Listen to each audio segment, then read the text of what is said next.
তো এটা নমস্কার, সরি মানে এটা না, প্রথমে নমস্কার, গুড মর্নিং। তো আগের দিন আমরা গোলকের ফর্মুলা জেনেছিলাম, তারপরে গোলকের কিছু অঙ্ক মানে দুটো অঙ্ক করা হয়েছিল, ঠিক আছে। গোলকের কনসেপ্ট আশা করি সবার কাছে এখন ক্লিয়ার, যে গোলক কী এবং গোলকের কেন্দ্র কোনটা, গোলকের ব্যাস কীভাবে মাপে বা ব্যাসার্ধ কোথা থেকে মাপে, ঠিক আছে। অর্ধগোলকের সমগ্রতলের ক্ষেত্রফল কেন 3πr², পুরো গোলকটার কেন 4πr², এগুলো আশা করি ক্লিয়ার। তো তারপরে আমরা অঙ্কে ঢুকেছিলাম, দুটো অঙ্ক করেছিলাম কোষে দেখি 12, ঠিক আছে, প্রথম দুটো অঙ্ক। এরপরে যে পরের অঙ্কটা আছে 3 নম্বর অঙ্কটা সেম অঙ্ক, ওই অঙ্কটা করাচ্ছে, ঠিক আছে। 4 নম্বরের অঙ্কটা একটু দেখার জায়গা আছে। বলেছে 28 সেমি ব্যাস বিশিষ্ট। প্রথমে আমি জানিয়ে রাখি যে জ্যামিতিক জায়গাটায়, জ্যামিতিক যেই জায়গাগুলো মানে যেগুলো আছে শঙ্কুগুলো, যখনই ব্যাস দিয়ে দেবে না, ব্যাস এই এতটা পড়ার সাথে সাথে ঠিক আছে, আমাদের যে করণীয়টা হবে, সে করণীয়টা কি হবে, আমরা সঙ্গে সঙ্গে লিখব যে গোলকটির ব্যাসার্ধ। কারণ আমাদের যে ফর্মুলা, যতগুলো ফর্মুলা আমরা শিখেছি সেগুলো সব ব্যাসার্ধ দিয়ে, ব্যাস দিয়ে কোনো ফর্মুলা আমরা শিখিনি। তাই আমরা প্রথমেই গোলকটির ব্যাসার্ধ আর ইকুয়াল টু 28/2 সেমি এরকম বার করে নেব, নিয়ে লিখে দেবো 14 সেমি। এটা আমাদের প্রথম করণীয়, মানে আমরা যেই লাইনেই এই ব্যাস পড়বো যে হ্যাঁ আমাকে ব্যাসটা গিভেন আছে, ব্যাসার্ধ না, সঙ্গে সঙ্গে আমরা ব্যাসার্ধ বার করবো, তারপর বাকি অঙ্কটা পড়বো। কারণ অনেক সময় এই ব্যাসটা আমরা ব্যাসার্ধ হিসেবে অঙ্কটা করে দিয়ে পরীক্ষায় চলে আসি, ক্যালকুলেশন সব ঠিকই হয়, কিন্তু কি হয় আলটিমেটলি উত্তরটা যা হওয়ার কথা তার দ্বিগুণ হয়ে যায়। কারণ এটা যেমন দ্বিগুণ 2 ভাগ করতে হতো, ঠিক আছে, কিউব থাকলে 8 গুণ হয়ে যায়, ক্ষেত্রফল হলে 4 গুণ হয়ে যায়, ঠিক আছে। তো আমরা প্রথমে আমাদের কাজ হচ্ছে ব্যাসার্ধ বের করে রেখে দেওয়া, ঠিক আছে। আমরা তো কোশ্চেন পেপারে কোশ্চেনটা পড়বো, আমরা এখানে উত্তর লিখবো, উত্তর পেপারে মানে উত্তরপত্রে প্রথমে ব্যাসার্ধ বের করে নেবো, ঠিক আছে। তারপরে কি বলেছে, গোলককে জলে সম্পূর্ণ নিমজ্জিত করলে যে পরিমাণ জল অপসারিত করবে তার মান কত। এটা একটা বিজ্ঞানের সূত্র, ঠিক আছে, আর্কিমিডিসের নীতি। আমি জানি না তোমরা জানো কি না এটা, যে কোনো একটা মানে একটা আয়তনের বস্তু, আমার এক্সাক্ট নীতিটা মানে লাইন বাই লাইন মানে একটা তুমি বস্তুকে ভরলে, মানে কোনো একটা তরলে নিমজ্জিত করলে সম্পূর্ণভাবে, তাহলে ওই বস্তুর সম আয়তন তরল অপসারিত হবে, ওই বস্তুটির সম আয়তন তরল অপসারিত হবে, ঠিক আছে। তার মানে বোঝা যাচ্ছে যে এইটার যে আয়তন হবে গোলকটা, সেই আয়তনের জল অপসারিত হবে, ঠিক আছে, এটা বোঝা যাচ্ছে। তাহলে আমরা গোলকের আয়তন সূত্র কি পেয়েছি, আমি এরকম করে লিখলাম, ঠিক আছে, আমি পুরো যেভাবে পরীক্ষায় লিখতে হবে সেইভাবেই লিখছি, এটা অ্যান্সার। গোলকটির ব্যাসার্ধ এত ছিল, আমরা জানি, ঠিক আছে। এই যে আমরা জানি বা প্রশ্নানুসারে এই কথাগুলো প্রচুরবার লিখতে হবে, ক্লাস 10-এর এই অঙ্কে প্রচুরবার এই কথা লিখতে হবে। কারণ এইগুলো লেখার পরে, এই কথাগুলো লেখার পরে তুমি লাইনটা লিখে ফর্মুলাটা লিখবে, ঠিক আছে। তাই এইটা লেখা খুব দরকার, যে আমরা জানি কোনো গোলকের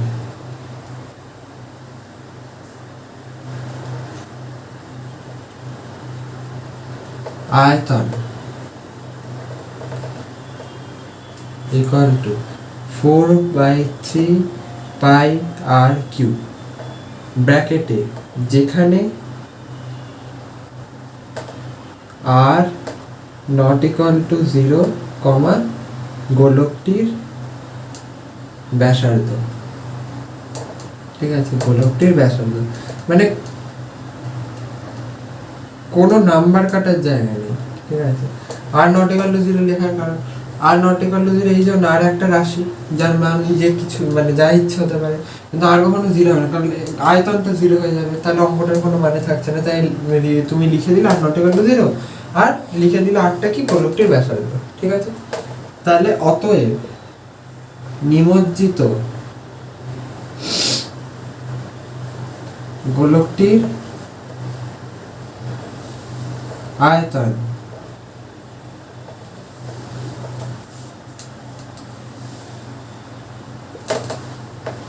এটা একটা কাজ করো, যদি তুমি ফর্মুলা লিখছো তুমি একটা ক্যাপিটাল আর লেখো, অসুবিধা নেই, ক্যাপিটাল আর লেখো, ঠিক আছে, ক্যাপিটাল আর দিয়ে লেখো, ঠিক আছে। কোনো গোলকের তো তুমি লিখছো, কোনো গোলকের তো কোনো গোলকের ক্যাপিটাল আর, গোলকটির ব্যাসার্ধ মানে কোনো গোলকের ব্যাসার্ধ আর হলে তার হয় এটা, তাহলে এটার আয়তন কি হবে, এখানে দেখো তুমি আর লিখেছো স্মল আর, তাহলে আমি লিখতেই পারি 4/3 পাই আর কিউব ইকুয়াল টু, ঠিক আছে,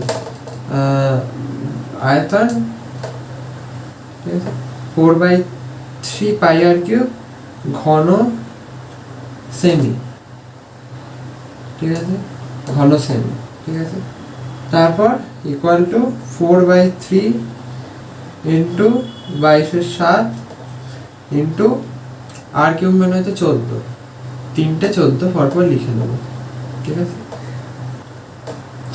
ঘন সেমি, ঠিক আছে, ক্লিয়ার।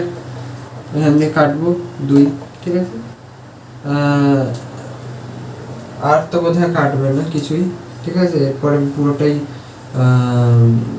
ভাগ করতে হবে, তো করো, অসুবিধা কি, ঠিক আছে। এটা হয়ে যাবে হচ্ছে 44, 22 দুগুণে আমি কি বলেছি যেটা করতে হবে গুণ সেগুলো বাইরে লিখে নেওয়া দরকার, 22, 14 আর 3, ঠিক আছে। আশা করছি তো আর কাটার তো কথা নেই, আর তো কাটার কথা নেই, তাই তো, আর কাটবে না, ঠিক আছে,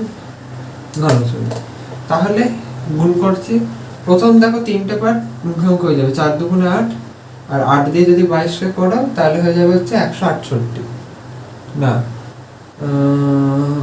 16 1 8 176, ঠিক আছে, পরপর করো না, অসুবিধা নেই, 22 ইন্টু 8 করলাম কত হলো, 8 দুগুণে 16 1 176, ঠিক আছে, আর ওখানে 14 তুমি 14 স্কোয়ার করছো, এখানটা 14 স্কোয়ার কত হয়,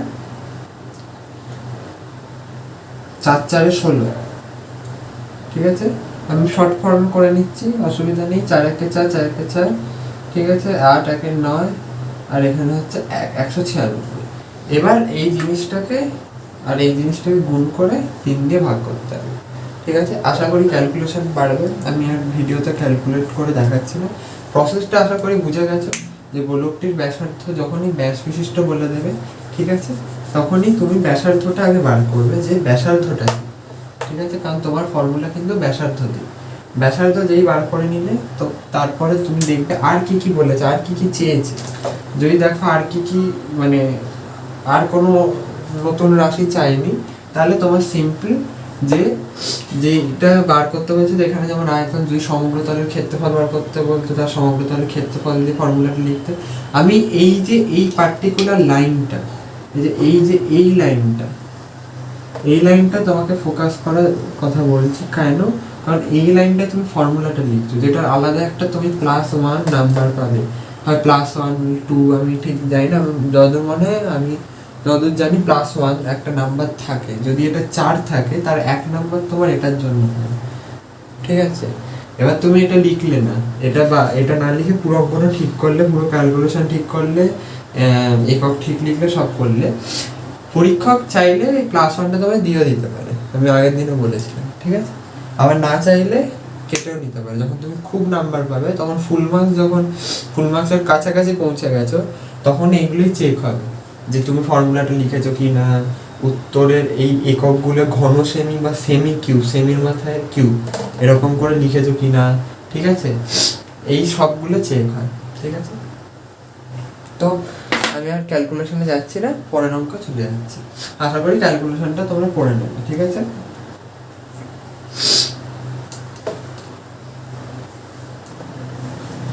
তো এটা একেবারে তার পরের অঙ্ক, 5 নম্বরের অঙ্কটা, যেখানে বলছে যে তোমার একটা বেলুন আছে যেটাকে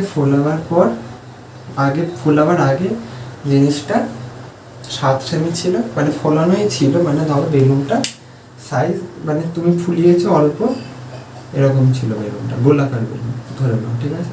ধরো এইখান দিয়ে ফোলাচ্ছ, এটা ফোলাবার মানে পয়েন্টটা, তো এটা 7 সেমি ছিল, অর্থাৎ ব্যাসার্ধটা ছিল 7 সেমি, ব্যাসার্ধটা ছিল 7 সেমি, ঠিক আছে? তুমি এটা ফুলিয়েছো, তারপর বেলুনটা যেই ফোলাচ্ছ তার মানে বাড়বে, ইনক্রিজ করবে, মানে বেলুনটা বড় হবে বড় হবে বড় হবে, বেলুনটা বড় হয়ে এতটা হয়ে গেল, এতটা হয়ে গেল, ঠিক আছে? মানে এই দিক দিয়ে ফোলাচ্ছ, বলছে এই হাইটটা হচ্ছে 21 সেমি, ভালো করে বুঝো, এই হাইটটা 21 সেমি আর এইটা হচ্ছে 7 সেমি, দুটো বেলুনের কেন্দ্র এক, এটা বোঝাতে পারছি? দুটো বেলুনের কেন্দ্র এক, ওই কেন্দ্র থেকে আমি জিনিসটা মাপছি, মানে তুমি আলাদাও মাপতে পারো, অসুবিধা কিছু নেই, মানে এখানটায় তুমি 21 সেমি মাপলে, ঠিক আছে, 21 সেমি মাপলে, আর এটা 7 সেমি মাপলে, আমি তোমায় যেটা বোঝাবার চেষ্টা করছি সেটা বোঝো যে এটা 7 আর এটা 21, মানে এটা ব্যাসার্ধটা 21, এটা 7, আমি যেটা তোমায় বোঝাবার চেষ্টা করছি 7 সেমিতে বেলুনটার যে কেন্দ্র ছিল 7 সেমিতে, সেটা 21 সেমিতে কেন্দ্রটা সেম, কেন? কারণ গোলাকার বেলুনটা সমানভাবে চারিদিকে বিস্তৃত হয়েছে, সমানভাবে, তাই তো আবার কোনো গোলাকার আছে, তাই না? বোঝাতে পারলাম? এবার আমাকে বলেছে পূর্বের ও এখনকার সমগ্রতলের ক্ষেত্রফলের অনুপাত কত, ঠিক আছে? আমি কিচ্ছু করবো না, আমি লিখবো সিম্পল, আমরা জানি প্রথমেই, মানে ফর্মুলা তুমি লেখার খালি সুযোগ খুঁজবে, এখানে কখন ফর্মুলা লিখবো, ঠিক আছে? কারণ ফর্মুলা লিখলে হাফ অঙ্ক হয়ে গেল, কারণ তুমি ফর্মুলা আইডেন্টিফাই করে নিচ্ছ মানে হাফ অঙ্ক করে ফেলছ। আমরা জানি, কিন্তু কোনো অহংকার নেই আমাদের, গোলকের,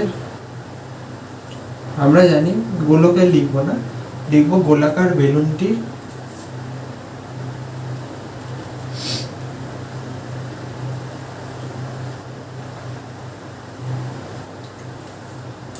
সমগ্র তলের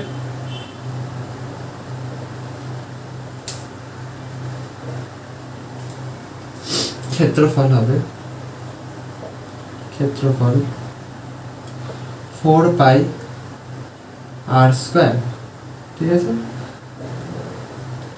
যেখানে আর নট ইকুয়াল টু 0, আরো একটা জিনিস, আর কিন্তু নেগেটিভও না, আর কিন্তু নেগেটিভও না, তাহলে আমি কি বলতে পারি? আর নট ইকুয়াল টু 0 বলার থেকে আমি আর গ্রেটার দ্যান 0ই বলতে পারি, একেবারে আর গ্রেটার দ্যান 0ই বলতে পারি, আর তো নেগেটিভও নয়, আর তো পজিটিভ নাম্বার, আর ঠিক আছে, আর ফ্র্যাকশনও হতে পারে, আর অসুবিধা নেই, আর ফ্র্যাকশন হতে পারে, আর যে কোনো সংখ্যা হতে পারে, কিন্তু সেটা 0 থেকে বড় হতে হবে, আর নেগেটিভ হলে চলবে না, এক তো 0 হবে না, এক নেগেটিভ হবে না। গোলাকার বেলুনটির ব্যাসার্ধ,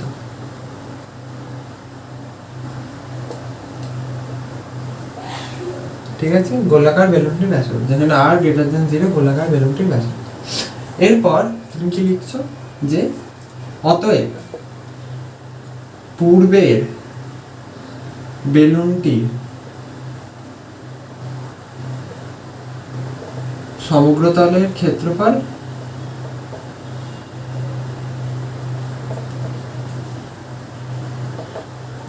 equal to 4 pi r1 square equal to 4 pi 7 square নিয়ে লিখছো সেন্টিমিটার স্কয়ার। ভালো করে, কেন তুমি 4 পাই 7 স্কয়ার এরকম করে রেখে দেবে, এরকম করে রাখতে বলছি আমি, কেন এরকম করে রেখে দেবে? কারণ তোমার যখন অনুপাত হবে তখন এর নিচে একটা রাশি আসবে, কাটাকুটি হবে, তো এর নিচে যে রাশিটা আসবে সেটা সমগ্র তলের ক্ষেত্রফল, কারণ অনুপাত তো সমান রাশির মধ্যে হয়, অনুপাত সমান রাশির মধ্যে হয়, ঠিক আছে, তাই সেটাকে অনুপাত বলে। অনুপাত এক রকমের ভাগ হয় হচ্ছে দুটো অন্য রাশির মধ্যে, ঠিক আছে।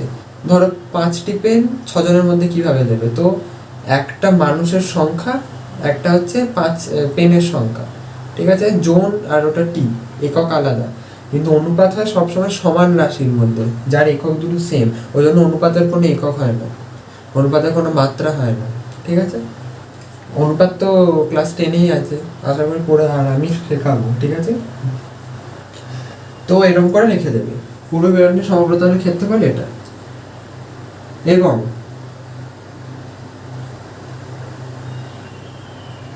পরের, এখনকার বলে তো না আমি লিখেছি, এটা বোধহয় বইয়ের ভাষাও নয়, বইয়ের অন্য কিছু একটা ভাষা আছে।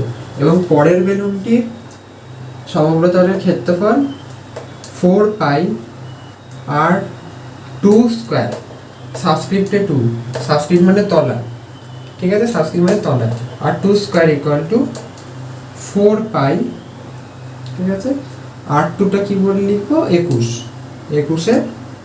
স্কোয়ার নিয়ে সেমি স্কোয়ার, ঠিক আছে। তারপর অতএব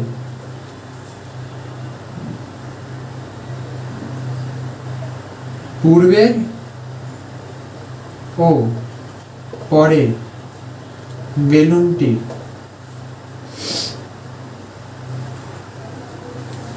সমগ্রতলের ক্ষেত্রফলের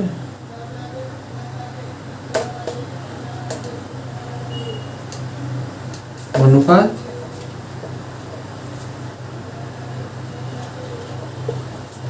কত, 4 পাই 7 স্কোয়ার বাই 4 পাই 21 স্কোয়ার। কোনো একক যেন না হয়, এখানে কোনো একক দেবে না, কোনো একক দেবে না, কেউ আবার একক দিয়ে কাটাকুটি করবে, দরকার নেই, কোনো দরকার নেই, জাস্ট এরকম রেখে দেবো। অনুপাতের কিন্তু একক হয় না, মাইন্ডেড, ঠিক আছে। বাকি অঙ্কে একক দেয়, এইটাই দিও না। 4 পাই কাটলো। এবার 7 × 7 বাই 21 × 21 লিখলে অসুবিধা কি, 3 সমান 1/9 সমান 1:9। লাস্টে এইটা যেন থাকে, এইরকম করে ছেড়ে দেবে না।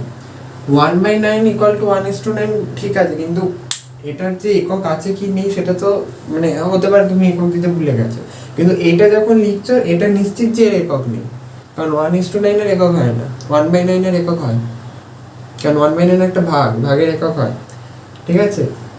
তো এটা গেল এই অঙ্কটা। এই অঙ্কটা আমি পরের অঙ্কটি ইচ্ছে করে করলাম, কারণ এখানে একটা দেখো দুটো গোলকের কনসেপ্ট আছে, একটা তোমার 7 সেমির গোলক ছিল, তারপর একটা 21 সেমির হয়েছে। তো দুটোর যে বলেছে যে পূর্বের আর এখনকার সমগ্রতলের ক্ষেত্রফলের অনুপাতটা কত, ঠিক আছে, আশা করি বোঝা গেছে। 21-এর যে সমগ্রতলটা বেরোবে আর পূর্বের যেটা বেরিয়েছে তাই দুটোর অনুপাত করলে উত্তর, ঠিক আছে। এবার পরের অঙ্কটা যাচ্ছে।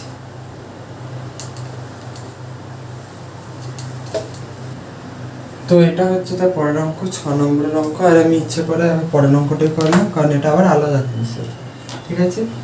ভালো করে প্রথমেই অর্ধগোলাকৃতি একটি বাটি তৈরি করতে, ব্যাস এতটা পড়ে নিলে ব্যাস থেমে যাও। যেই এটা বলবে অর্ধগোলাকৃতি, যখন গোলক ছাড়া অন্য কিছু বলছে, মানে অর্ধগোলাকৃতি বা বললো যে 4 ভাগ করে না হলে 1 ভাগ করে নিলো, এঁকে নাও সুবিধার জন্য। তো একটা অর্ধগোলাকৃতি বাটি আমরা আঁকবো, ঠিক আছে, সুন্দর দেখতে এরকম, ঠিক আছে, একটা আঁকলাম। এটা মোটেই সুন্দর হলো না, আমি যেটা আঁকলাম, যাই হোক। তো এটা হলো, তো বলেছে একটা বাটি তৈরি করতে আমরা এত বর্গ সেমি পাত লেগেছে, 1.27 বর্গ সেমি পাত লেগেছে। বাটিটির মুখের ব্যাসের দৈর্ঘ্য কত? অর্ধগোলাকৃতি একটি বাটি তৈরি করতে 127 পূর্ণ 2/7 বর্গ সেমি পাত লেগেছে। বাটিটির মুখের ব্যাসের দৈর্ঘ্য কত? এবার ভালো করে বুঝো, সবসময় ফর্মুলা দিয়ে হবে এমন কোনো মানে নেই, কিছু বাস্তব জ্ঞান দরকার। বাটি যখন বলছে তার মানে বাটি, আমি কি বলেছিলাম, একটা গোলককে কাটলে এরকম করে এর ওপরের একটা পাত থাকবে, মানে ওপরে একটা জিনিস আছে, সেই জিনিসটাকে মানে এরকম করে কাটলাম, তাহলে ওপরের পার্টটা গেল, এটা অর্ধগোলাকৃতি, তাহলে এইটা হবে হচ্ছে 2πr², কারণ সমগ্র তলের ক্ষেত্রফল ছিল 4πr², ভাগ 2 করেছি, আর এইটা হবে হচ্ছে ওপরের পার্টটা হয়ে যাবে হচ্ছে πr², তাহলে যোগ করলে হয়ে যাবে হচ্ছে 3πr² টোটাল। এইটা যদি আমি যোগ করি এই দুটোকে, এটাই বলেছিলাম, ঠিক আছে, এটাই হওয়ার কথা। বাটির ক্ষেত্রে ভালো করে বোঝো, বাটির ক্ষেত্রে এটা ধরো একটা বাটি এরকম রাখা রয়েছে, বাটির ক্ষেত্রে ওপরের কি পাতটা জোড়া থাকবে? ওপরে কোনো পাত থাকবে? ওপরে নিশ্চয়ই কোনো পাত থাকবে না। বাটির ক্ষেত্রে ওপরে কোনো পাত থাকা সম্ভব না, তাহলে বাটিটা ইউজই করা যাবে না, রাইট? তাহলে বাটির ক্ষেত্রে শুধু এই পার্টটা, আমি যে পার্টটাকে দাগ দিচ্ছি, শুধু এই পার্টে পাত আছে, এই পার্টটা মানে এরকম রাউন্ড হয়ে পাতটা আছে, ঠিক আছে, কিন্তু ভিতরে ওপরে বা ভিতরে কোনো পার্ট এই মানে ভিতরে তো ওইটাই থাকবে, এই এটা আউটার সারফেস, ওটা ইনার সারফেস হবে, ওটা তো একটাতেই ক্যালকুলেশনে চলে আসবে। আমি যেটা বলছি, এই যে ওপরের যে পার্টটা কিছু নেই, ঠিক আছে, তাহলে আমরা এই ক্ষেত্রে বাটির ক্ষেত্রে এই πr² ক্যালকুলেট করব না, বোঝা গেল? πr² আমরা ক্যালকুলেট করব না। তাহলে কি করব? আমি এখানটা লিখছি যে একটি অর্ধগোলাকৃতি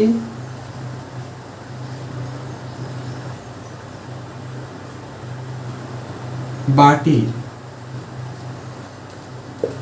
সমগ্র তলের ক্ষেত্রফল ইকুয়াল টু 2πr², যেখানে r greater than 0, বাটিটির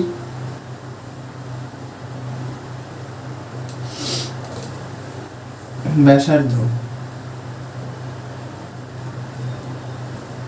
রাইট? প্রশ্নানুসারে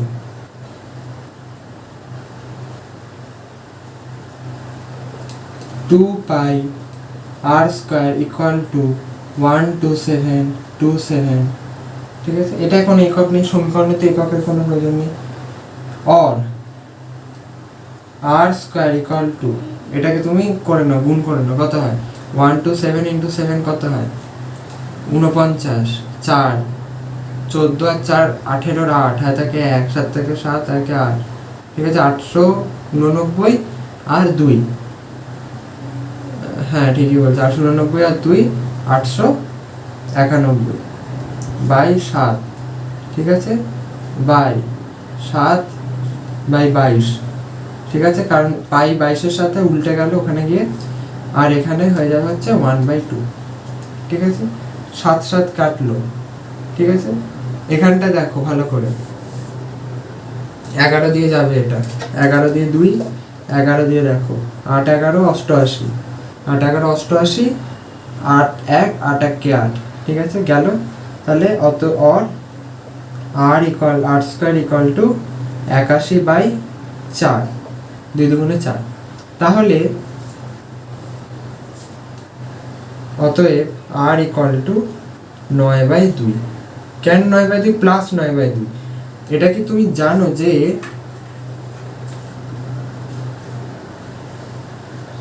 এটা যখন হয় তখন mod x আসে ইকুয়াল টু, এটা জানো? এটার মানে হচ্ছে x এর ভ্যালুটা প্লাস হতে পারে আর x এর ভ্যালুটা মাইনাস হতে পারে, এটা প্লাস হতে পারে মাইনাস হতে পারে। এই ক্ষেত্রে কেন প্লাস হবে দেখো, তুমি এই জন্য এগুলো লিখতে হয়, তুমি নিজেই লিখেছো r greater than 0, এখানটা পাশে লিখে দেবে যেহেতু r greater than 0, এখানটা লিখে দিলে হয়ে গেল। এটাও কিন্তু চাইনি, এটা কিন্তু ব্যাসার্ধ বেরিয়েছে, এই যে বাটিটির ব্যাসার্ধ কি চেয়েছে? ব্যাস। কি চেয়েছে আর কি বার করছো দুটো যেন মাথায় থাকে। অতএব বাটিটির ব্যাস, এটা তলায় হবে, আমি জায়গা নেই বলে এখানে করছি, equal to 2 into r equal to 9/2 into 2 equal to 9 সেমি। ঠিক আছে, নিয়ে পাশে এরকম করে ব্র্যাকেটে অ্যান্সার লিখে দেবে। ঠিক আছে, আশা করি এটা ক্লিয়ার। ঠিক আছে, এটা ক্লিয়ার হয়েছে যে বাটির ক্ষেত্রে এই কনসেপ্টটা মাথায় রেখে যে এখানটা কিন্তু 2πr² হচ্ছে, কারণ বাটির ওপরের যে তলটা ওটা কিন্তু ফিল্ড নয়, ওটা ফিল্ড নয়। ঠিক আছে, তাহলে পরের অঙ্কটা যাই। আশা করি এটা ক্লিয়ার। এখানে দুটো কনসেপ্টের দেখার দরকার ছিল, এক এইটা প্রথম, দ্বিতীয় এইটা। দুটো কি কি? এক এইটা যে 2πr² হবে, দ্বিতীয় এইটা, কারণ এখানে আর গ্রেটার দ্যান 0 লেখাটা দরকার, আর এখানটায় তুমি প্লাস 9/2 লেখাটা দরকার। আর গ্রেটার দ্যান 0 তুমি নিজে লিখেছো, কারণ ব্যাসার্ধ কখনো ঋণাত্মক বা 0 হবে না। ঠিক আছে, চলো পরের অঙ্ক। তো এটা হচ্ছে পরের অঙ্ক, যেখানে বলছে, এটা পরের অঙ্ক ঠিক নয়, পরের একটা অঙ্ক আমি বাদ দিয়েছি, ওই অঙ্কটা পারবে নিজেরা। ঠিক আছে, ওটা কোনো নতুন কনসেপ্ট নেই, এটা নতুন কনসেপ্ট একটা আছে, যেখানে বলছে একটা গোলককে ছিল। ঠিক আছে, আমার গোলকটা পছন্দ নয়, আমি গোলকটা গলিয়ে নতুন গোলক বানিয়েছি, গোলকটাকে আমি গলিয়ে নতুন গোলক বানিয়েছি। এবার প্রথম গোলকটা ছিল হচ্ছে বড়, প্রথম গোলকটা ছিল হচ্ছে বড়, যার ব্যাসার্ধ ছিল 14, রাইট। সেকেন্ড যে গোলক হচ্ছে তার ব্যাসার্ধ বলতে 3.5। ঠিক আছে, 3.5। এবার 3.5 বোঝাই যাচ্ছে এই গোলকটা থেকে নিশ্চয়ই একটা গোলক তৈরি হবে না। এই গোলকটা যদি আমি গলাই, সেখান থেকে একটা গোলক তৈরি হবে না, যদি বাকি যে ধাতুটা থাকবে সেটা চুরি না হয়ে যায়। যদি চুরি করে না আলাদা কথা, এইটার পুরোটাই যদি ইউজ করি, এটা যে ধাতু আছে, তাহলে একটা সম্ভব নয়, আরো অনেক হবে। ঠিক আছে, ধরি এই যে এখান থেকেই হয় প্রথমে আইডিয়াটা কিভাবে মানে অঙ্কটা শুরু, কারণ সমস্যা কি হয়ে যায় ক্লাস 10-এ অঙ্ক তুমি ধরে নিলে কিভাবে করবো, লেখাটা সমস্যা হয়ে যায়, যেটা 11-12 থাকে না। 11-12 আমি বলে দিচ্ছি, 11-12 লেখার ওপর কেউ অত নজর করে না, তুমি অঙ্কটা মোটামুটি করে বোঝালেই হবে। ঠিক আছে, অনেক ত্রিকোণমিতি বীজগণিত অঙ্ক, পাটিগণিত তো নেই 11-12, পাটিগণিত নেই, বীজগণিত আছে, পাটিগণিত নেই। এটা তো পাটিগণিত মানে পাটিগণিত মানে কি জ্যামিতির মধ্যে, এটা ঠিক পাটিগণিত নয়। পাটিগণিত হচ্ছে অংশীদারি কারবার সুদ ফুদের অঙ্কগুলো পাটিগণিত, আর এগুলো জ্যামিতি। তো জ্যামিতির পার্টও নেই 11-12 নেই। ঠিক আছে, তো যে ব্যাপারটা বলছিলাম যে এইটা হলো না 12-এ হালকা আছে, 12-এ হালকা আছে বলতে 11-এও হালকা আছে, আমি বলে দিচ্ছি যারা অঙ্ক নিয়ে পরবর্তীকালে সায়েন্স নিয়ে পড়বে। 11-এ একটা পার্ট আছে ত্রিভুজের ক্ষেত্রফল, ওটা আছে ত্রিকোণমিতির আন্ডারে, ত্রিভুজের ক্ষেত্রফল। আবার যেটা আছে হচ্ছে 12-এ, সেটা হচ্ছে ক্ষেত্রফলেরই অঙ্ক, কিন্তু সেটা ইন্টিগ্রেশন মানে ওটা ক্যালকুলাসের আন্ডারে। এরপরে 11-12 একটা ক্যালকুলাস, একটা বিরাট বড় চ্যাপ্টার, মানে ফান্ডামেন্টাল চ্যাপ্টার। ঠিক আছে, 11-12 মানে ঠিকঠাক করলে খুব ভালো জিনিস, আর যদি ইন্টারেস্ট না থাকে, আমি বারবার বলছি ক্লাস 10টা খুব ভাইটাল জায়গা, খুবই ভাইটাল জায়গা। যাদের সায়েন্স নেওয়ার ইচ্ছা নেই, মানে ইচ্ছা নেই বলতে ধরো ক্লাস 10-এর যে বিজ্ঞানগুলো আছে, আমি জানি তো পার্সোনালি, আমি পড়েছি আমি তো ক্লাস 10-এর যে বিজ্ঞান বা যেই আছে তোমার ফিজিক্সে যেটা, ঠিক আছে, বা অঙ্ক, এগুলো দেখে অনেকের মনে হয় যে আমি ফিজিক্স অনার্স করবো বা অঙ্কে অনার্স করবো। ভালো কথা, স্পিরিট ভালো, কিন্তু কথা হচ্ছে যে এইখান থেকে কিছু হয় না, এখান থেকে কিচ্ছু হয় না। ঠিক আছে, হয় হচ্ছে 11-12-এ আসল সিলেবাস। তাই আমি বলবো যাদের ক্লাস 10 বা ক্লাস 9-এর সায়েন্সে ইন্টারেস্ট নেই, একদম ইন্টারেস্ট নেই, বা এই অঙ্কগুলো বা এই কনসেপ্টগুলো খুব শক্ত লাগছে, খুব কেমন একটা লাগছে, আমি এমন বলছি না তারা সায়েন্স নিও না, তারা ট্রাই করো মানে কনসেপ্ট বোঝা, ক্লাস 10-এর কনসেপ্টটা বোঝা ট্রাই করো। আর যা বাকি যে তোমার পড়ে থাকছে 11 বা 12-এর ব্যাপারটা, সেই ব্যাপারটাকে তুমি পরে দেখো, মানে তুমি ক্লাস 10টাকে ভালো করে খাটো, কারণ ক্লাস 10 মাধ্যমিক প্রথম বোর্ড এক্সাম, ঠিক আছে? আমি একদিন একটা ভিডিও করব যে কিভাবে মাধ্যমিকের খাতা সাজাতে হয়, কীভাবে মাধ্যমিক খাতা সাজাতে হয় বোর্ড এক্সামে, ঠিক আছে? এটা মাধ্যমিকেও করবো, উচ্চ মাধ্যমিকেও করবো, ঠিক আছে? দুটো আলাদা হবে, একটু আলাদা হবে, খুব একটা বেশি না, একটু আলাদা হবে, ঠিক আছে? তো আমি যেটা বলছি যে তোমরা আগে ক্লাস 10-এরটা করো, যাদের কনসেপ্ট ঠিকঠাক পছন্দ নয়, মানে এই ক্লাস 10-এর এই অঙ্ক বিজ্ঞান, ঠিক আছে ম্যাম, তারা করো। একদমই কি ক্লাস 12-এ ধরো আজকে আলো পড়ছো, তড়িৎ পড়ছো তো বিজ্ঞানে তো আলো তড়িৎ, এটার ক্লাস 11-এ, ক্লাস 11-এ সব নতুন ফিজিক্স বা পদার্থবিদ্যা যে ব্যাপারটা থাকে সব নতুন, ঠিক আছে? ক্লাস 11। ক্লাস 12-এ আবার আলো তড়িৎ এগুলো রিপিট আছে, যেখানে ক্লাস 10-এর যে কিছু কিছু পড়েছো সেগুলো থাকবে, ঠিক আছে? আর অঙ্কের ক্ষেত্রে যদি বলি, অঙ্কের ক্ষেত্রে লব পড়েছো, আর এই ত্রিকোণমিতি পড়বে একদম শেষে, ঠিক আছে? ওই জিনিসটা দিয়েই ক্লাস 11 শুরু। ক্লাস 11 ত্রিকোণমিতির মানে একটা খুব বড়সড় জায়গা আছে, ঠিক আছে? তো ক্লাস 11 থেকে তো আসল জিনিস শুরু হচ্ছে, বুঝতেই পারছো। তার আগে তোমাদের যেটা বলছি আমি, যে ক্লাস 10টাকে ভালো করে পড়ো, ভালো করে, ঠিক আছে? কারণ ক্লাস 10-এ তোমার কাছে চয়েস নেই, সোজা কথা, কিছু করার নেই, তোমার যদি পছন্দ নয় কিছু করতে পারবে না। তুমি ক্লাস 11-এ তো বলবে সায়েন্স পছন্দ না, কমার্স নেবো বা আর্টস নেবো, ঠিক আছে? সবগুলোরই সমান গুরুত্ব আছে। এই কমার্স আর্টস নিয়েও ভালো ভালো জায়গায় যেতে পারবে, আমি ভালো কথা বলছি। কমার্স আর্টস নিয়েও ধরো কেউ আর্টস পড়লে, আমি একটা বলছি তোমাকে লাইন বলছি, আর্টস নিয়ে কী করতে পারবে। ধরো কেউ আর্টস নিয়ে পড়লো, ধরো ইংলিশে অনার্স করছো বা বাংলা অনার্স করছো বা পলিটিক্যাল সায়েন্স নিয়ে পড়ছো বা সোশিওলজি নিয়ে পড়ছো, ঠিক আছে? বা ফিলোসফি নিয়ে পড়ছো। তুমি 3 বছর গ্র্যাজুয়েশনের পর অনার্স করলে বা পাশে পড়লে, আমি বলবো অনার্স করারই চেষ্টা, এমনই বেসটা রাখবি 11-12-এ যে পরবর্তীকালে কলেজ উঠে যেন অনার্সই করতে পারে। পাশে যেও না, এটা আমার ব্যক্তিগত মতামত, পাশে করো না, অনার্সই করো। তুমি তারপরে যখন চাকরির পরীক্ষা ধরো বসতে গেলে, আইএএস অফিসার, আইপিএস অফিসার হতে পারবে অনায়াসে ওখান থেকে। যারা আইপিএস অফিসার হয়, দেখবে অনেক ইঞ্জিনিয়ার, অনেক ডাক্তাররা আইএস অফিসার হয়, তারা কিন্তু সায়েন্স পড়ে। যারা আর্টস নিয়ে পড়ে তাদের কথা বলছি, যারা সায়েন্স পড়ে তারা কি করে, মানে সায়েন্স নিয়ে পড়ছে, বুঝতেই পারছো, ডাক্তার ইঞ্জিনিয়ারিং তো আর্টসের সাবজেক্টে পড়বে না, সায়েন্সের সাবজেক্টে অঙ্ক, ওই বিজ্ঞান, তারপর জীবন বিজ্ঞান, তারপর কেমিস্ট্রি সব পড়ছে। তারপরে তাদের যখন মনে হচ্ছে যে না, তখন তারা কিন্তু আর্টসের সাবজেক্ট পড়ে আইএস আইপিএস হচ্ছে। আর্টসের সাবজেক্ট পড়ে আইএস আইপিএস, তাদের একটা পেপার, নিজস্ব যে একটা পেপার থাকে, সেই পেপারটা থাকে অবশ্যই, মানে যেটা নিয়ে সে পড়াশোনা এতদিন করেছে, কিন্তু ম্যাক্সিমাম জায়গাটা তাকে হিস্ট্রি পড়তে হচ্ছে, ভূগোল পড়তে হচ্ছে, ঠিক আছে? তো আর্টসের অনেক টপ জায়গা আছে। কমার্সের কী হতে পারে, কমার্সে তুমি সিএ হতে পারো, ঠিক আছে? চার্টার্ড অ্যাকাউন্টেন্ট, কমার্স নিয়ে পড়লে, ঠিক আছে? বিবিএ করলে, এমবিএ করলে, ঠিক আছে? বড় প্রজেক্ট সামলালে, ঠিক আছে?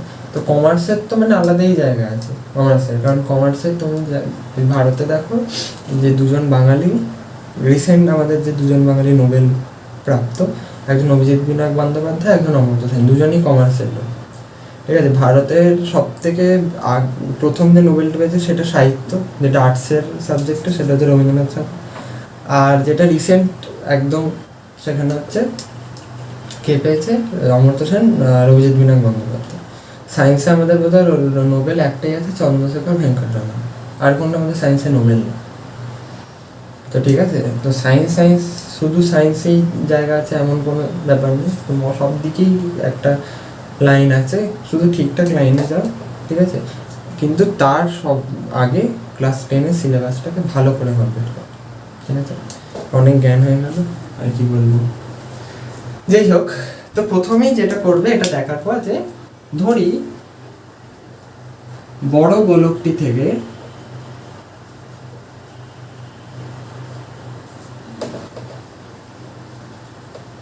এম খানা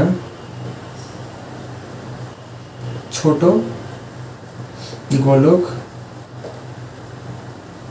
পাবো, বড় গোলকটি থেকে n খানা ছোট গোলক পাবো। ঠিক আছে, ধরি বড় গোলকটি থেকে n খানা ছোট গোলক পাবো। বড় গোলকটির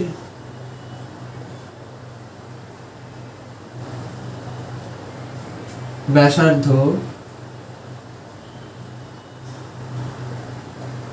r ইকুয়াল টু 14/2 সেমি। কেন? কারণ এখানটা ব্যাস বলেছে।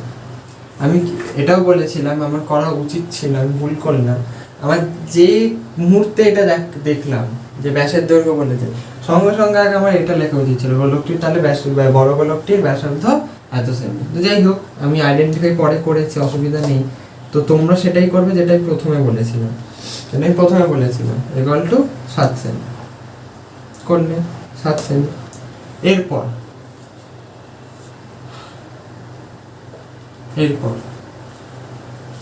বড় গোলক আছে 7 সেমি ব্যাসার্ধে, ছোট গোলক আমি এটাও ভুল করেছি। ঠিক আছে, এবার ভালো করে যেটা বলতে কি বারবার আটকে যাচ্ছি, যে বড় গোলক থেকে ছোট গোলক যখন বানাবে কোনটা ফ্যাক্টর করবে, ক্ষেত্রফল না আয়তন? যখন বড় গোলক থেকে ছোট গোলক বানাচ্ছ তখন আয়তন, মানে আয়তনটা থাকে ফিক্সড, কনজার্ভড। ঠিক আছে, আয়তনটা থাকবে কনজার্ভড। ঠিক আছে, এরকম ব্যাপারটা না, এইটার যে বক্রতলের ক্ষেত্রফল হবে, ছোট গোলকগুলোর বক্রতলের ক্ষেত্রফল সব মিলিয়ে একই হবে, নট নেসেসারি। কিন্তু বড় গোলকটা যে আয়তন হবে, ঠিক আছে, সেইটার সাথে ছোট গোলকগুলোর আয়তন সেম হবে, মানে মোট আয়তন সেম হবে। ঠিক আছে, তাহলে ছোট গোলকগুলো নিউট্রাল, ওই আইডেন্টিক্যাল, আইডেন্টিক্যাল ছোট গোলকগুলো। তাহলে আমি একটা গোলকের বার করে বাকি গোলকগুলো গুণ করে দিলেই হয়ে গেল। তা আমি কি বলেছি, n খানে ছোট গোলক পাবো, বড় গোলকটির ব্যাসার্ধ এটা। অতএব বড় গোলকটির আয়তন কত? বড় গোলকটির আয়তন 4/3 পাই আর কিউ। ঠিক আছে, সেন্টিমিটার কিউব। এটা মাস্ট, ভুলে যাচ্ছিলাম। ছোট গোলকটির ব্যাসার্ধ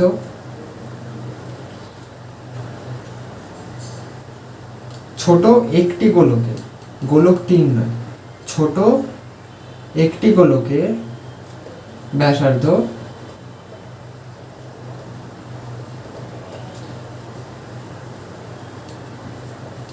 কত? 3.5 সেমি। ঠিক আছে, ছোট একটি গোলকের আয়তন 4/3 পাই 3.5 কিউব সেমি কিউব। ঠিক আছে, প্রশ্নানুসারে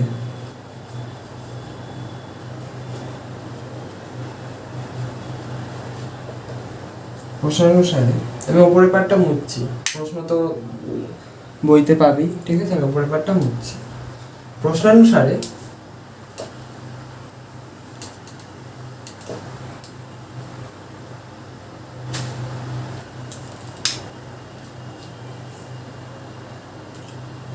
four by three pi 7 cube equal to n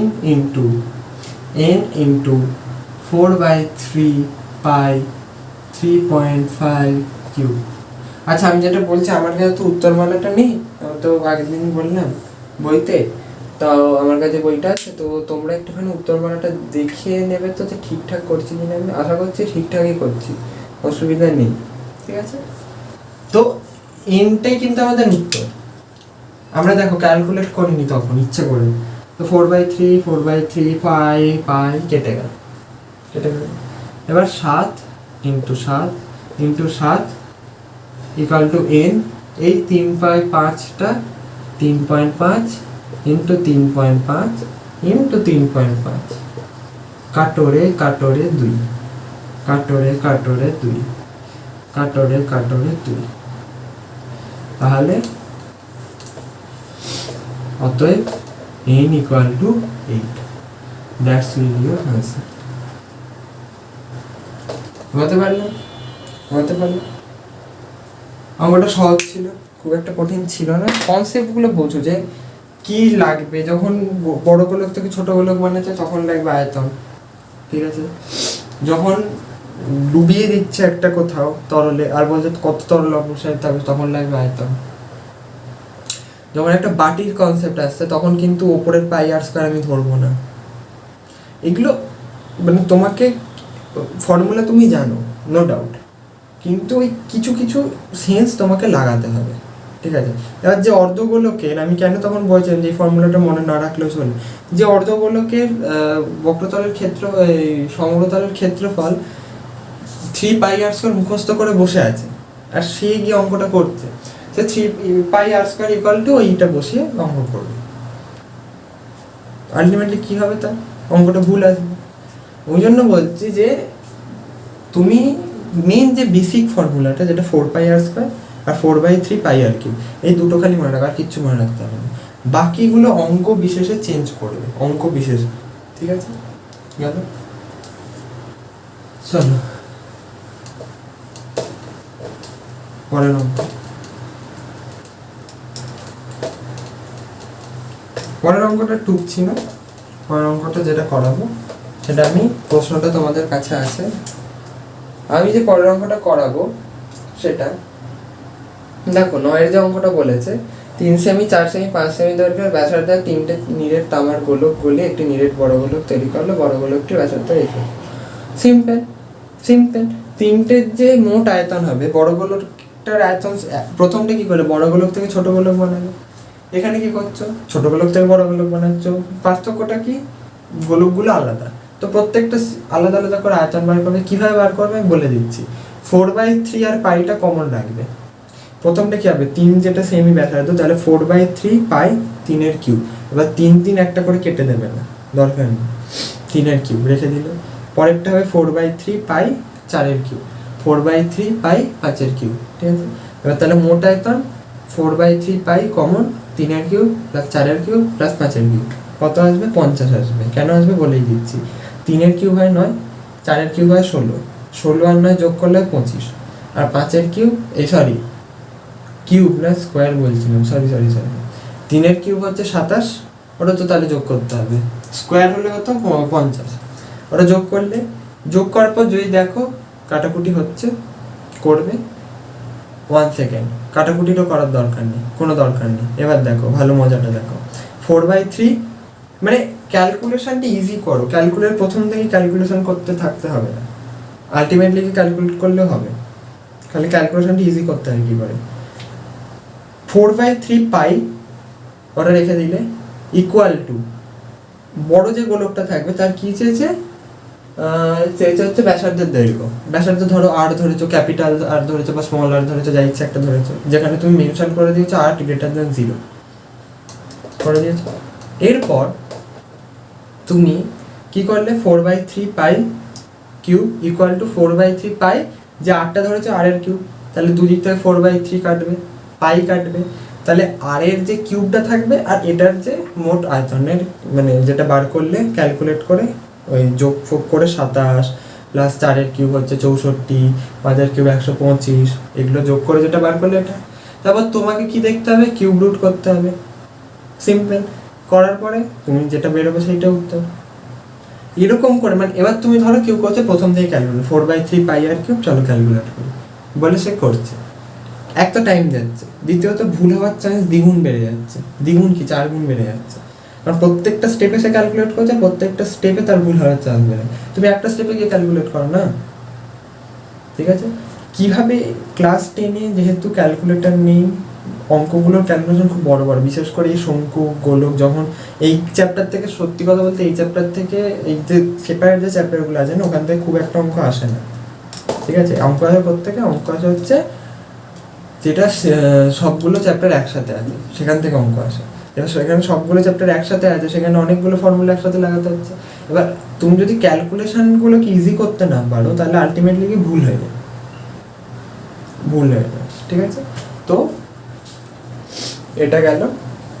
পরের যেটা বলেছে,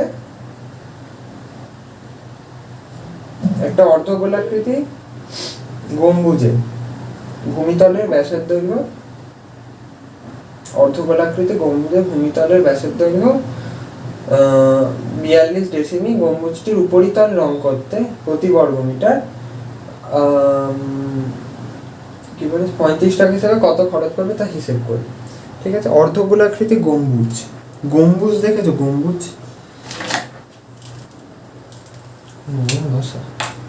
এই অঙ্কটা করাচ্ছি, ঠিক আছে, এই অঙ্কটা করাচ্ছি, গম্বুজের তো অঙ্ক করাচ্ছি। এটাকে বলে গম্বুজ। একটা বাটিকে উল্টো করে রেখে দেবে, এটা হচ্ছে গম্বুজ, এটা গম্বুজ। মানে এটা মাটি, এটা মাটি, মাটিতে এরকম মাটি, বা ধরো একটা ওই তাজমহলের ওপরে যেটা থাকে না, তাজমহলের ওপরে এরকম থাকে না, তারপর এখান থেকে সেই তাজমহলের সবাই এটা শুরু হয়, বা ভিক্টোরিয়ার ওপরে যে এরকম গোল, ওটা হলো গম্বুজ, ঠিক আছে। এখানে পরি দাঁড়িয়ে থাকে ভিক্টোরিয়াতে, ঠিক আছে।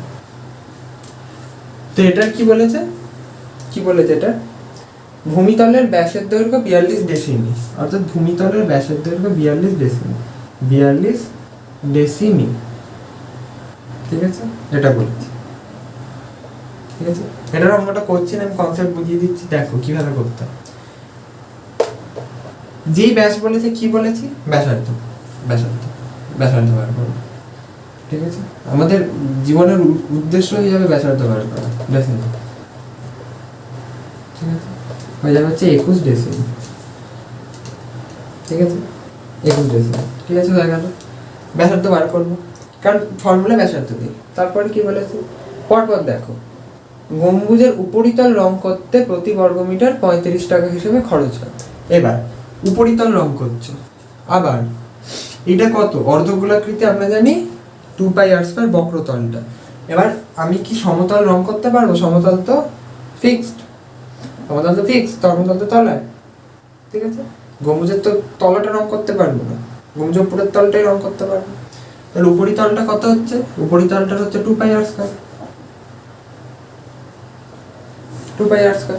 ঠিক আছে। গম্বুজের উপরিতল রং করতে প্রতি বর্গমিটার 35 টাকা করে খরচ করছে। তাহলে 2π যদি r² হয়, তাহলে এটার কত ক্ষেত্রফলটা? আর তো এটা, তাহলে 2 ইন্টু 22/7 ইন্টু 21 ইন্টু 21, 7 দিয়ে কাটবে 3, তারপরে 3 দুগুণে 6, ক্যালকুলেশনটা নিজে করে নেবে, 3 দুগুণে 6, আর 6 দিয়ে 132, ঠিক আছে। 132 সঙ্গে 21 গুণ করলে, 132 সঙ্গে আবার 21 গুণ করলে, ঠিক আছে, যেটা আসবে। এবার কি বলেছে, প্রতি বর্গমিটার, এটা কত হচ্ছে? এটা কিন্তু হচ্ছে বর্গ ডেসিমিটার। ভালো করে এককে মাইন্ডেড, কেন? তুমি আরেকটা জিনিস করতে পারো, তুমি এই জিনিসটাতে পয়েন্ট বসিয়ে মিটার করে নাও প্রথমেই ব্যাসার্ধতে, যদি ভুলে গিয়ে এরকম করে দিয়েছো, ঠিক আছে। এবার তুমি দুটো কাজ করতে পারো, এই ফাঁকগুলো আছে, টুকটুক করে পয়েন্ট বসাবে, নিয়ে এটাকে কেটে দেবে, নিয়ে মিটার বসাবে, এটা করতে পারো। এবার যদি কেউ ফেয়ার লাভলি খাতা বানাও, ফেয়ার লাভলি খাতায় তো কাটাকুটি চলবে না, ঠিক আছে। ফেয়ার লাভলি খাতায় কি করবে? ফেয়ার লাভলি খাতায় করবে ডেসিমেচে রেখে দাও, বর্গ ডেসিমেচে রেখে দাও, যেটা বেরোবে এটা থেকে একটা উত্তর বেরোবে, তো 1 ডেসিম,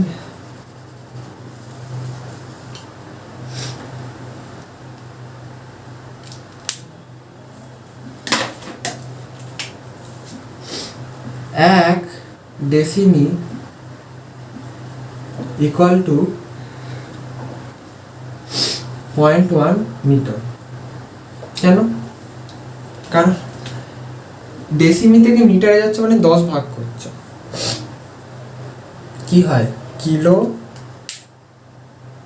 থেকে যখন মিটারে যাচ্ছ তখন 1000 করছো, ঠিক আছে। তারপরে যখন ওখান থেকে ওই পার্টটায় যাচ্ছ, ডেসিমি, সেন্টি, মিলি, ঠিক আছে? তাহলে 10, 100, 1000, ঠিক আছে? এগুলো নিশ্চয়ই মাথায় আছে। প্রথমে কী হয়, কিলো হয়, তারপর হেক্টা হয়, তারপর ডেকা হয়, তারপর মিটার হয়, তারপর ডেসি হয়, তারপর মিলি হয়, এই সেন্টি হয়, তারপর মিলি হয়। কিলো, হেক্টা, ডেকা, ডেসি, সেন্টি, মিলি, ঠিক আছে?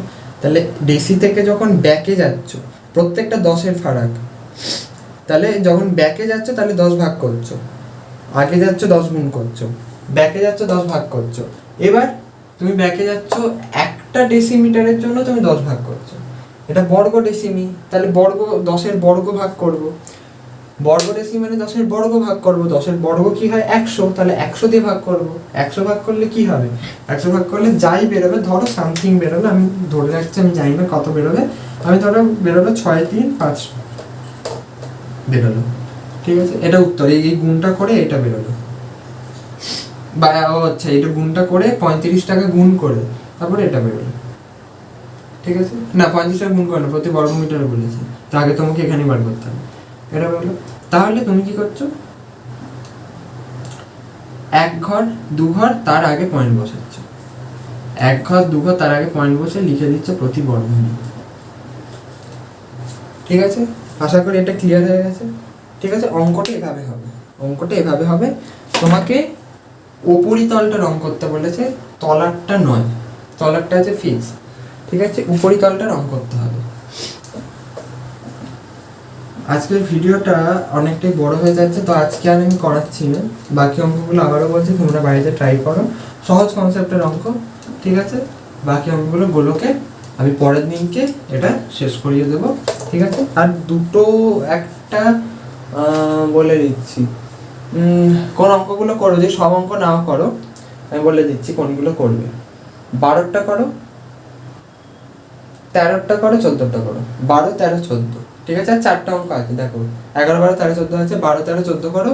এমসিকিউ এখন করার দরকার নেই, যাদের হয়ে গেছে ভালো, যাদের হয়নি তাদের বলছে এখন করার দরকার নেই। এমসিকিউ কখন করাবো আমি বলছি, গোলক, চোঙ, শঙ্কু, 3টে হয়ে যাবে, 3টে হয়ে যাবে, তারপর 3টে নিয়ে একটা চ্যাপ্টার আছে, ঠিক আছে?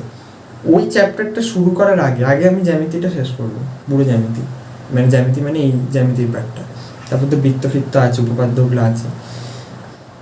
দেখ উপপাদ্য আলাদা করে পড়ানোর কিছু নেই, মানে লিখে করানোর কিছু নেই, উপপাদ্য যেটা আছে সেটাই আমি বোঝাবো, যে দেখো এইটা এটা এটা হয় এটা, কারণ যেটা লেখা আছে তুমি লেখাটা ওখান থেকে টুকে নাও, বা নিজের ভাষায় লেখো, কিচ্ছু যায় আসে না, প্রয়োগ নিজের ভাষায় লেখো, কিচ্ছু যায় আসে না। তোমার কি যায় আসে হচ্ছে তুমি কতটা বুঝে লিখছো, কতটা মুখস্থ করে লিখছো। তো আমি জিনিসটা করবো কি, আমি বলে দিচ্ছি উপপাদ্য আমি কীভাবে করাবো। দেখো আমি সত্যি কথা অনেস্টলি বলছি, প্রচুর এরকম চ্যানেল আছে ইউটিউবে যেখানে করাচ্ছে টুকে, মানে লিখে করাচ্ছে, তাদেরকে আমি বলবো যে তোমরা ওখানে থেকে তাহলে দেখে নাও, কারণ মুখস্থ করে উপপাদ্য করানোর কোনো দরকার নেই। আমি তোমাকে অবশ্যই জিনিসটা আঁকবো, এঁকে বলবো দেখো এই পয়েন্টটা বোঝাচ্ছে, এইখানটা এটা আছে, বইতে কেন এটা লেগে, এই বইটা তো সবার কম্পালসারি, এই বইটা তো সবার আছে, আমি বলবো যে দেখো ওই পয়েন্টটা এইটার কারণে হচ্ছে, এইটার কারণে ওই পয়েন্টটাতে এটা মেনশন করা, ঠিক আছে? এটা যে মেন প্রয়োগগুলো ওগুলো দাগ দিয়ে যাবো, ওগুলোকে তৈরি করবে। আরেকটা যেটা ওই একবারে যে চ্যাপ্টারটা আছে 3টে, ওই চ্যাপ্টারটা শুরু করার আগে এই 3টে চ্যাপ্টারের এমসিকিউগুলো একটা ভিডিওতে পুরো এমসিকিউ, ঠিক আছে? ওই এমসিকিউগুলো টুকে নেবে, পুরো টুকে করাবো এমসিকিউগুলো, কেন কোত্থেকে কী আসছে পুরো রেডি থাকবে। আর আবারও বলেছিলাম, মানে আগেও বলেছিলাম যে কেসিনাক যদি কেউ করো তো ওটা করো, সেটার যদি তোমার ভিডিও লাগে, যদি মনে হয় যে না কেসিনাক করছি আটকাচ্ছে কিছু, ঠিক আছে, আমাকে মানে বলে দিতে হবে, বলবে আমাকে, আমি সেটা জন্য একটা ভিডিও বানিয়ে তোমাদের ওটা দেখিয়ে দেবো, ঠিক আছে? ততদিন না, মানে ততক্ষণের জন্য বাই, চলো আসছি, টাটা।